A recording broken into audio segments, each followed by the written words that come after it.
महाराज जी मनुष्य नहीं, संत का संग ऐसा अमोघ होता है, पशु पक्षी को भी मिल जाए तो वो धन्य हो जाता है। पंजाब में पिंडोरी धाम एक जगह है, वहां के आचार्य चरण श्री स्वामी भगवान नारायणाचार्य जी महाराज, उनके बड़े गुरु भाई थे बाबा श्री महेश दास जी महाराज। तो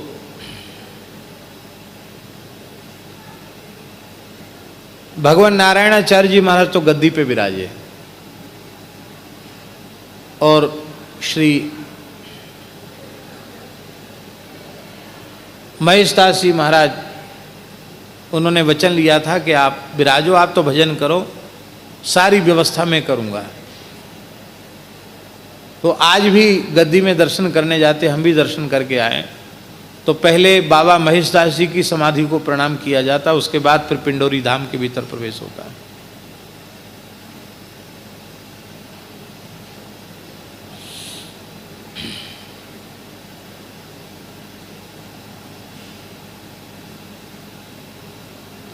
और ध्यान से सुने, तो बाबा महेश दास जी महाराज बड़े सिद्ध पुरुष थे। आज भी उनकी समाधि बिल्कुल जागृत समाधि है। कोई भी काम की अर्जी वहीं लगती है पहले। समाधियों के बहुत चमत्कार होते, आज भी संतों की समाधि साक्षात है। यहाँ स्थान में श्री मलुकदास जी महाराज की समाधि है।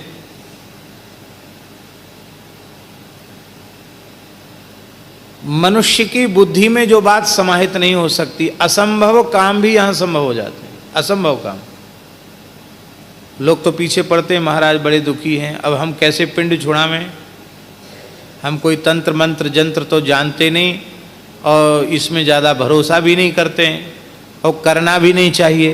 राम राम छोड़ के इधर उधर ध्यान देना नहीं चाहिए, पर लोग पीछे पड़ जाते, महाराज जाओ समाधि से प्रणाम करो, समाधि की परिक्रमा करो, ठीक हो जाएगा। हो जाता कि नहीं हो जाता है? ऐसे काम हुए हैं, अभी तो किसी के पास गणना नहीं है, ऐसे काम हुए पूरे देश में कि माने ज्योतिष फेल और डॉक्टर फेल, ऐसे ऐसे लोग ठीक हो गए।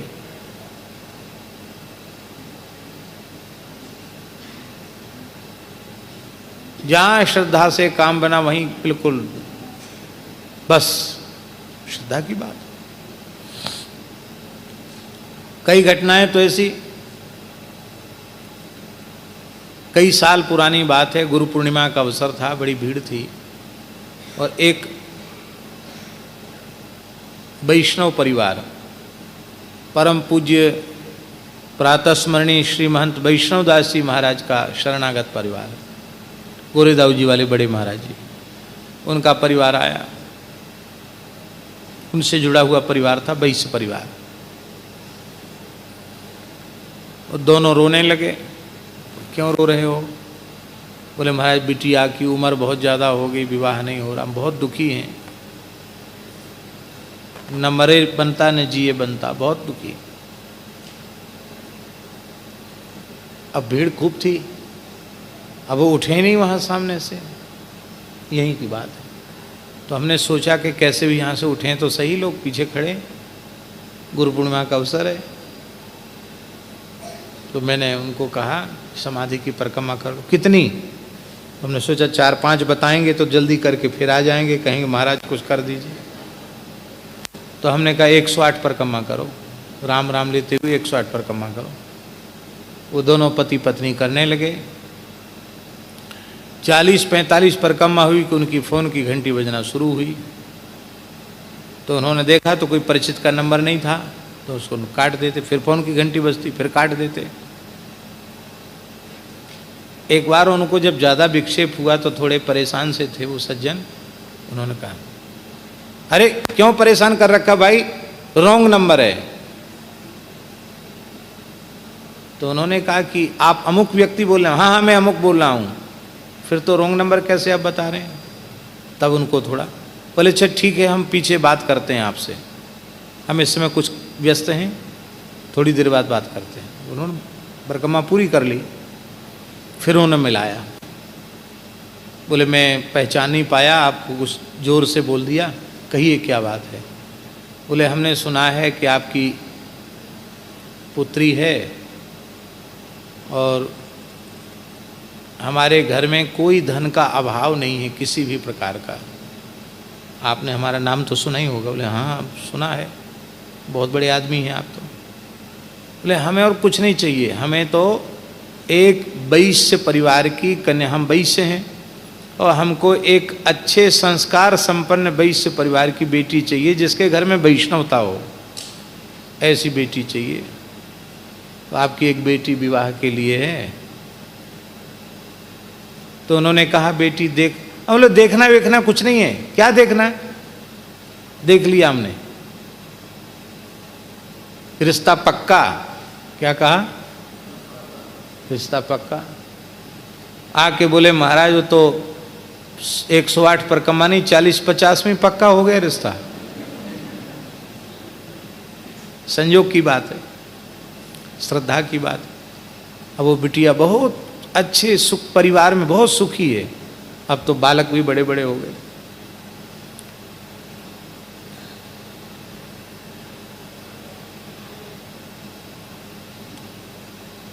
कितने लोगों के कैंसर जैसी असाध्य बीमारियां और कोई ऊपरी उपद्रव, बस श्रद्धा पूर्वक यहाँ। यह हम इसलिए नहीं कह रहे हैं कि यहाँ तुम भीड़ लगाने लग जाओ, हम इसलिए कह रहे हैं कि संतों के स्थान जागृत होते हैं। ये केवल इसलिए। आज भी 2 बार कम से कम जाने का अवसर हमें मिला है, 2-3 बार। आलिंदी में श्री ज्ञानेश्वर महाराज की समाधि पर जाते ही अनुभव होता है कि श्री ज्ञानेश्वर महाराज विराज रहे हैं। संतों की समाधियां भी जागृत होती हैं।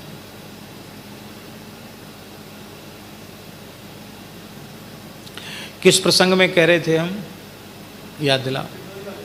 हैं? हाँ, पिंडोरी। तो बाबा श्री महेश दास जी की समाधि जागृत समाधि, इस विषय में ये चर्चा चली। तो जहांगीर बादशाह आया, मुगल बादशाह,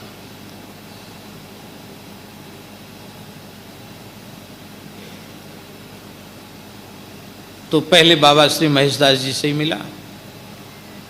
अब ये हम बात बता रहे हैं सत्संग की कितनी महिमा है।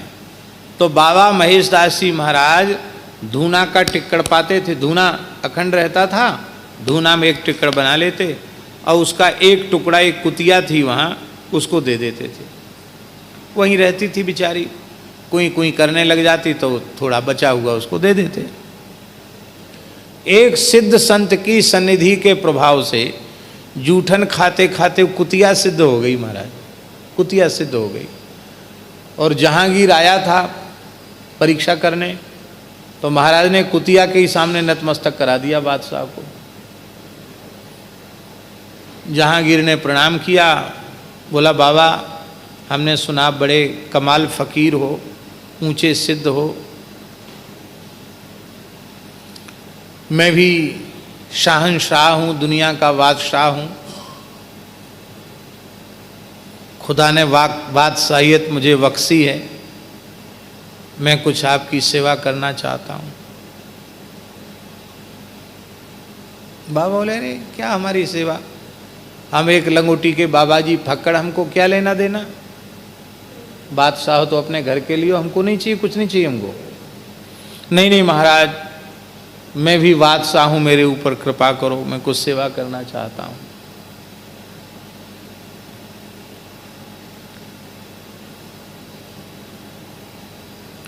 तो बाबा श्री महेश दास जी ने कहा कि हाँ एक सेवा तुम कर सकते हो, ज़्यादा तुम्हारा भाव है क्या?